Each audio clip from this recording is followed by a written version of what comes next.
Hello and welcome back. We're now at the point in the course where we start talking about Rome. And for me, the teacher, this presents an odd kind of problem, because it seems to presuppose that the Greeks have somehow gone away during the Hellenistic era. But nothing could be further from the truth. In fact, Rome will grow up in the Hellenistic era, an era when Greek language and culture were spread throughout the Mediterranean and much further east.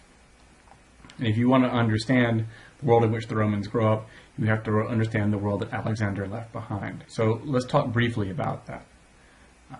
Here's Alexander the Great's empire, and you can see that it goes all the way from Macedonia down into Egypt and as far east as the Himalayas into what is now India, Pakistan, and Afghanistan. His empire didn't last very long, and in fact Alexander died on his way back west. So his generals would come to take over his empire and split it up.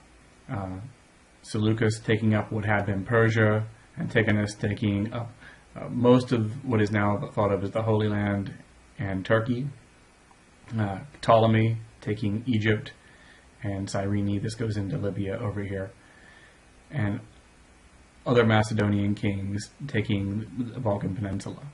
This would have some strange consequences, and we have to think about those when we consider the culture in which Rome grows up.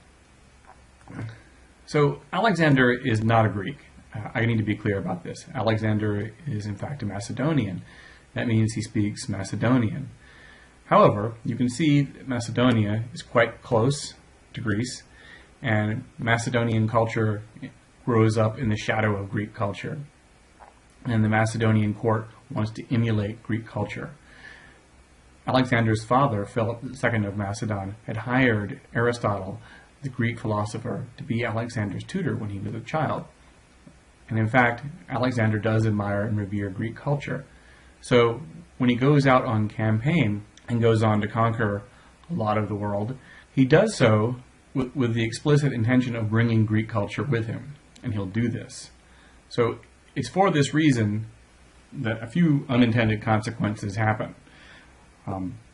For example, one of the first Buddhist kings of India is in fact a Macedonian general by the name of Demetrius. Greek becomes the lingua franca of a lot of the eastern part of the world that we now think of as the Middle East for quite some time. One of the consequences of this is that the New Testament of the Bible, when it comes to be written down, is written down in Greek. Also, the Coptic language of the Egyptians comes to be written down in the Greek script. Well, the kingdom of Seleucus won't last long. It's taken over by the Parthians, who essentially become the successor of the Persians. And the Parthians will hold on to their empire for quite some time. Let's look to the west, shall we? The world in which Rome comes into its own is a world dominated by Hellenistic states.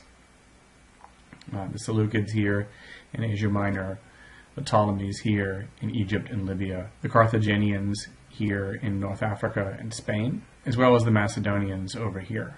It should also be noted that there's a kingdom over here but looks small called Pontus. Pontus will come into play for us very soon. Closer to home, the Romans will deal with the Greek settlement of Massilia, which we now know as Marseille. The Romans will deal with Greeks living in Sicily, and in fact, a dialect of Greek is still spoken in Sicily and in southern parts of Italy. It used to be called Magna Graecia, or Greater Greece. There are also Greek settlements peppering the coastline of Spain. So when we see this, we see that the Greeks didn't really go away, and in fact they'll have a lot to do with informing Roman culture. Roman culture doesn't come about on its own, although it is peculiar and different from Greek culture. Please stay tuned for my next lecture on the legends of the Romans, a history of violence.